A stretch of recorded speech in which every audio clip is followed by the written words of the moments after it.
दोस्तों, आज हम आपको लड्डू गोपाल का एक बहुत ही सुंदर चमत्कार बताते हैं।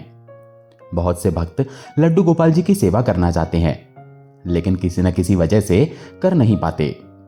उन्हें हम ये कहना चाहते हैं कि प्रेम से, मन से, भाव से ठाकुर जी से उनकी सेवा मांगते रहो, वो एक दिन जरूर देंगे। आज इस सत्य घटना में आप सभी को इस बात का प्रमाण मिल जाएगा कि कैसे लड्डू गोपाल जी अपनी सेवा देते हैं। इस सत्य घटना का अनुभव हुआ हीरा व्यापारी श्री गोपाल दास जी को, और इस घटना ने उनका जीवन बदल दिया। इस समय श्री गोपाल दास जी इस दुनिया में नहीं है। कुछ सालों पहले ही उनका स्वर्गवास हो गया, पर इस घटना ने उनका पूरा जीवन बदल दिया था। वो जब भी इस घटना को याद करते थे, उनकी आंखें हमेशा नम हो जाती थी। गोपाल दास जी ने हीरों का व्यापार अभी 15-20 सालों से शुरू किया था। उससे पहले उनका सोने और हीरे के जवाहरात बनाने और बेचने का काम था। उनकी दुकान के गहने दूर दूर तक मशहूर थे।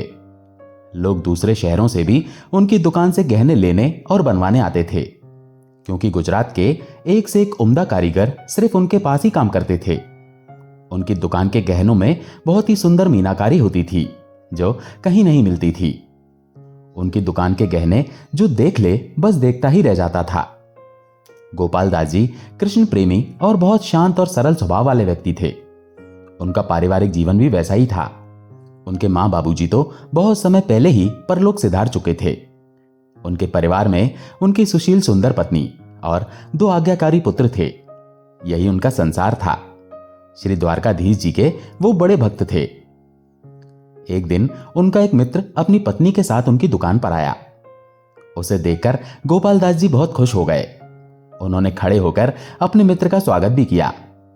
उनके मित्र की पत्नी के हाथ में एक बड़े साइज की बहुत ही सुंदर लड्डू गोपाल की मूर्ति थी।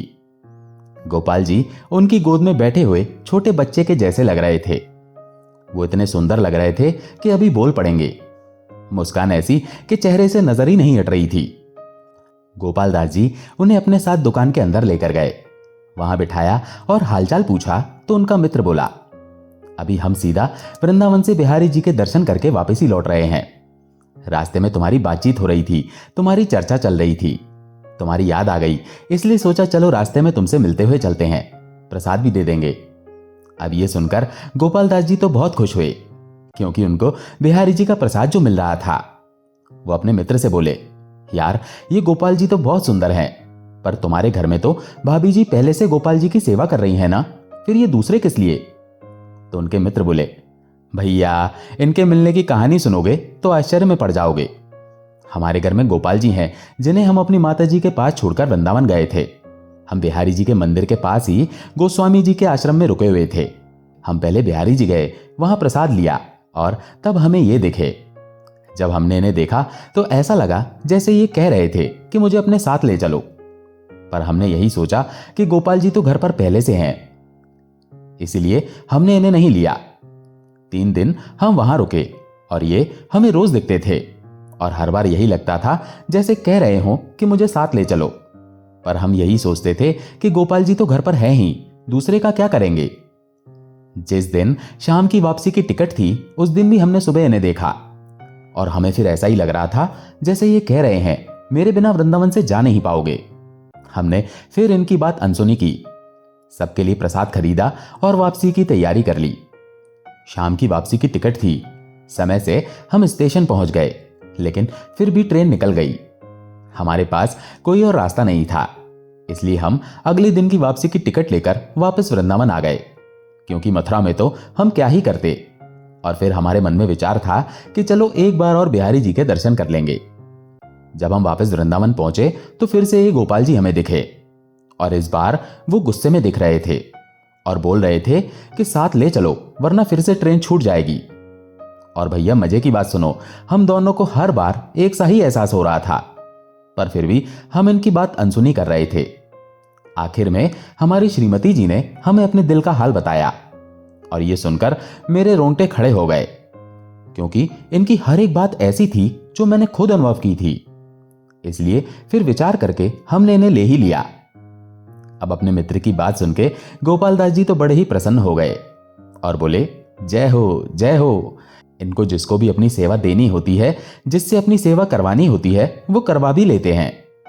अब दोनों मित्र आपस में बैठकर बातें कर रहे थे। बढ़िया बातचीत चल रही थी, चाय नाश्ता कर रहे थे। तभी गोपाल दास जी का कारीगर एक सोने और हीरे से जड़ा हुआ बहुत सुंदर हार लेकर गोपाल दास जी को दिखाने के लिए आया। गोपाल दास जी हार की कारीगरी देख रहे थे। वो अपने मित्र से बोले, ये हार द्वारकाधीश जी के लिए बनवाया है। हार गले में कैसा लगेगा ये देखने के लिए गोपाल दास जी ने वो हार उन लड्डू गोपाल जी के गले में डाल दिया और अपने मित्र को कहने लगे, देखो तो सही, इस हार की शोभा लड्डू गोपाल के गले में पड़ने से कितनी बढ़ गई है। सभी उन्हें देख रहे थे और मोहित हो रहे थे। सच में हार बहुत सुंदर लग रहा था। फिर कुछ इधर उधर की बातचीत होने लगी। तभी अचानक से गोपाल दास जी की दुकान में शॉर्ट सर्किट हो गया। बिजली चली गई और मीटर में आग लग गई। सभी लोग घबरा गए, एकदम हड़कंप सा मच गया। दुकान में आग बुझाने वाले यंत्र थे, उससे मीटर की आग बुझाई गई। धीरे धीरे सब शांत हुआ, लेकिन सब बड़े परेशान हो गए थे। फायर ब्रिगेड वालों को बुलाया गया। गोपाल दास जी ने बिजली विभाग वालों को भी फोन किया। अब इतनी हड़बड़ी हो रही थी तो उनके मित्र ने उनसे विदा लेना उचित समझा, क्योंकि दुकान में बहुत अंधेरा भी हो गया था। उनके मित्र और उनकी पत्नी ने अपने घर वापसी के लिए टैक्सी कर ली। वे दोनों इस घटना से बहुत डर भी गए थे। वो सीधा अपने घर के एरिया में पहुंचे तो वहां पर एक नई मुसीबत थी। गलियों में सीवर डल रहा था, खुदाई हो रही थी। अब टैक्सी वाला बोला, बाबूजी, गाड़ी तो गली में नहीं जा पाएगी। वो बाहर रोड पर ही उतर गए। सोचा घर तक पैदल चल लेंगे या हाथ गाड़ी या साइकिल रिक्शा ले लेंगे, क्योंकि सफर का सामान उनके पास था।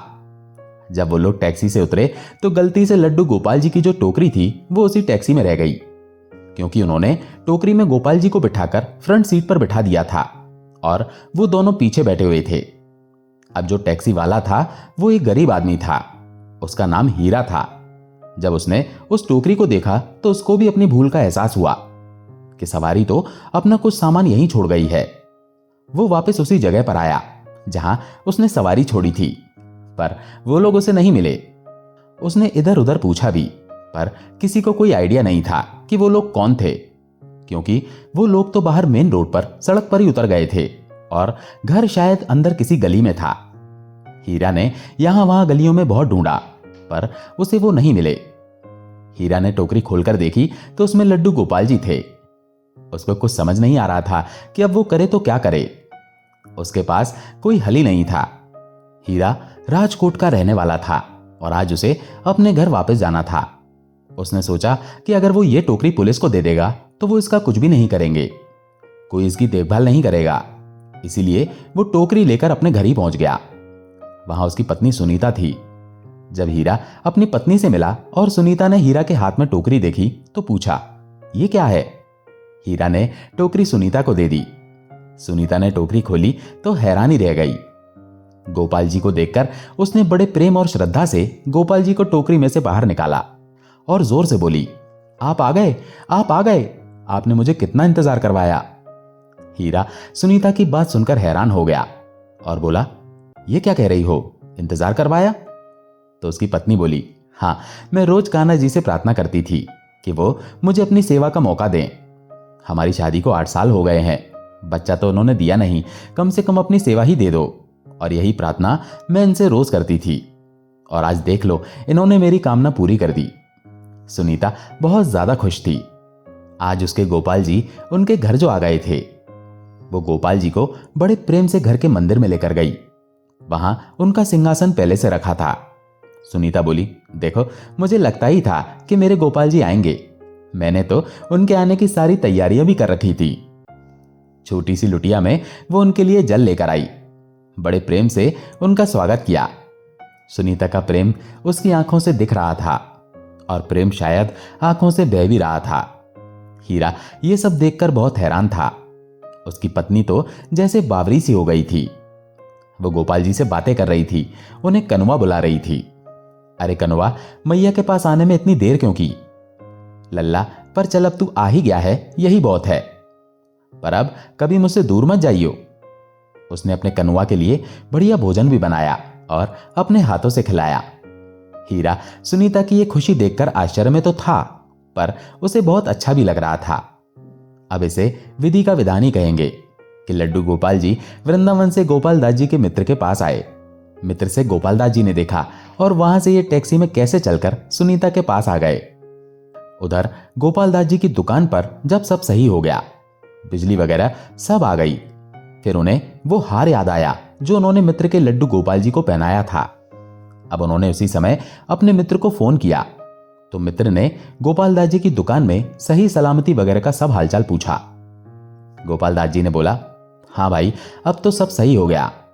बातचीत हो गई, फिर उन्होंने बोला, यार गलती से द्वारकाधीश जी को अर्पित करने वाला हार तुम्हारे लड्डू गोपाल जी के गले में ही रह गया है।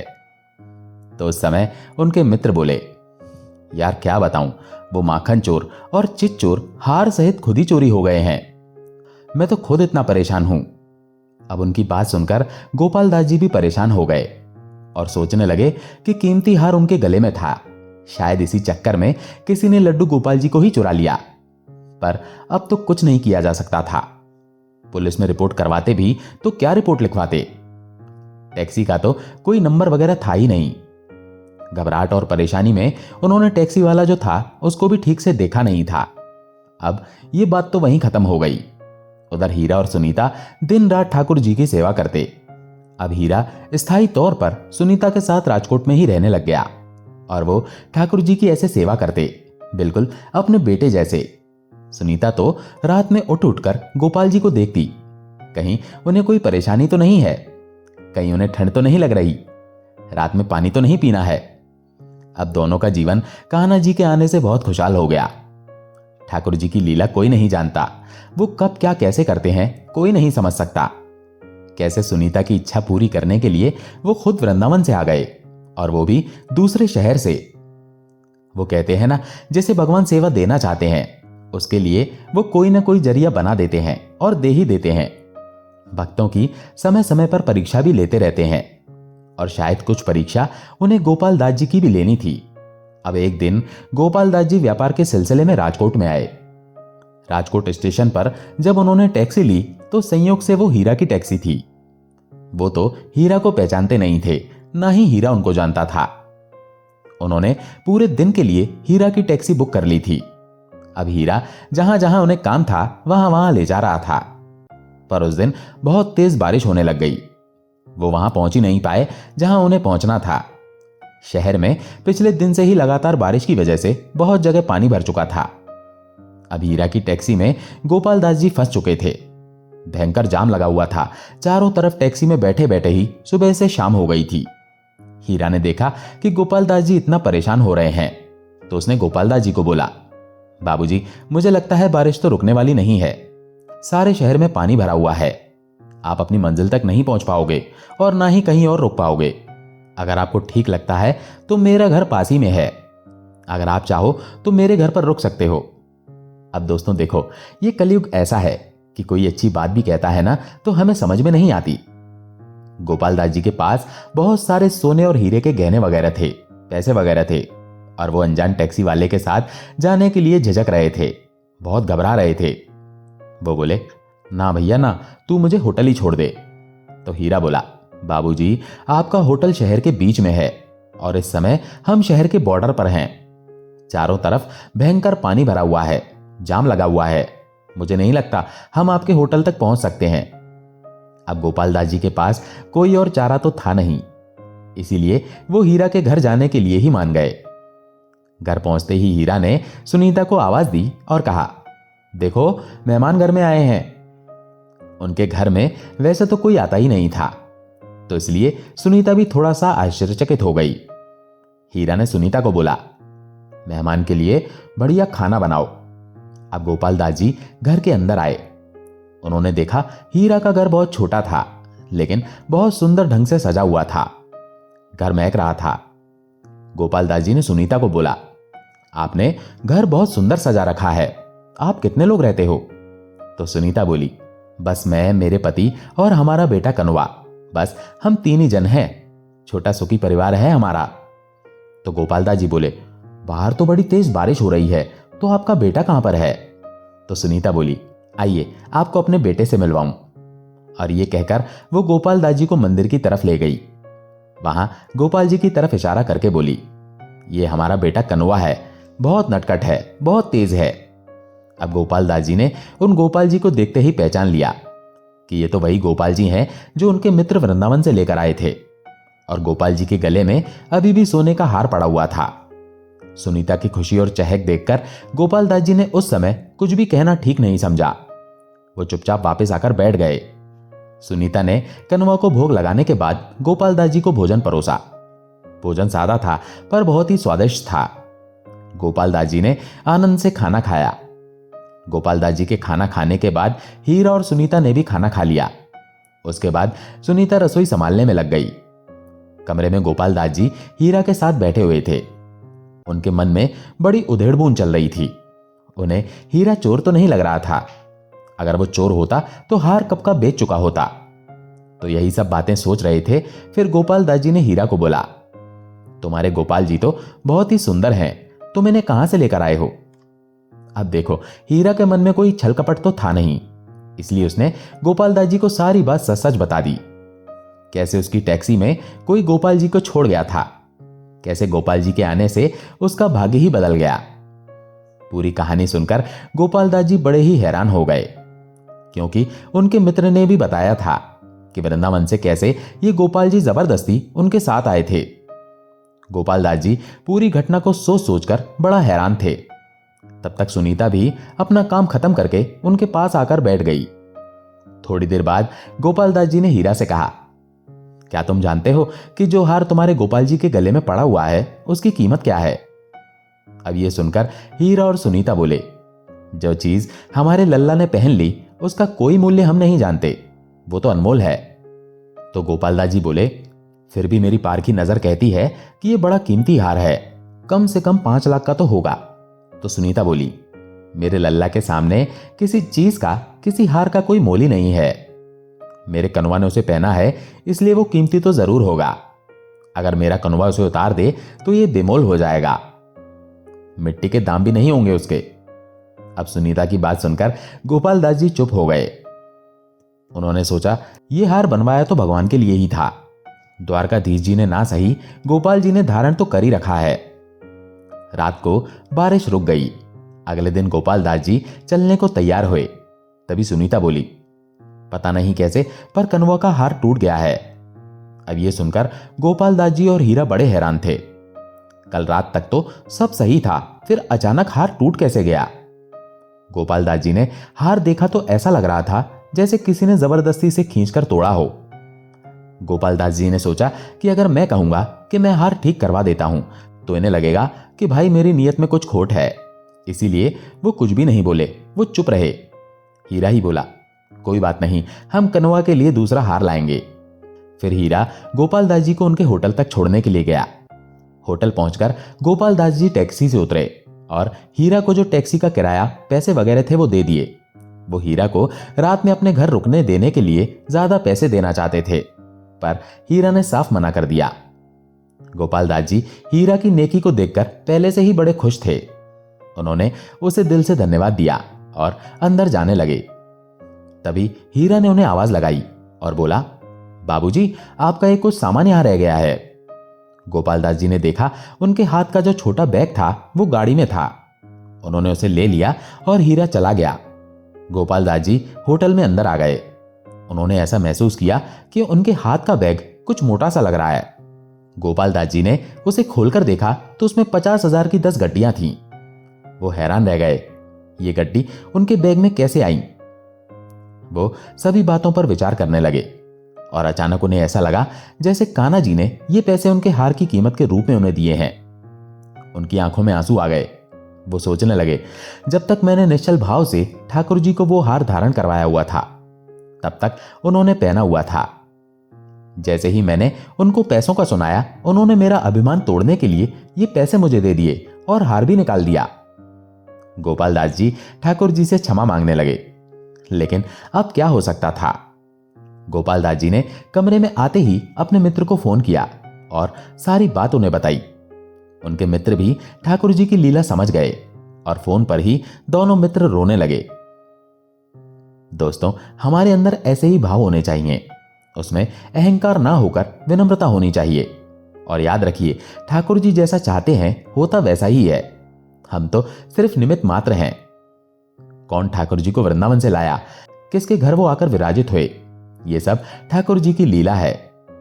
आप भी अभी विचार करो कि कैसे वृंदावन से वो कहां से घूमकर कैसे हीरा के साथ आए, किसके घर रहना है, किसके घर सेवा लेनी है, ये सब हमारे ठाकुर जी ही जानते हैं। इसलिए दोस्तों, बस शुद्ध भाव से सेवा करो, बाकी सब ठाकुर जी पर छोड़ दो, वे सब खुद संभाल लेंगे। दोस्तों, आशा है ये कहानी आपको पसंद आई होगी। अगर पसंद आई हो तो वीडियो को लाइक करके कमेंट में जय श्री कृष्णा जरूर लिखें। चैनल पर अगर पहली बार आए हैं तो चैनल को सब्सक्राइब जरूर करें। जय श्री कृष्णा।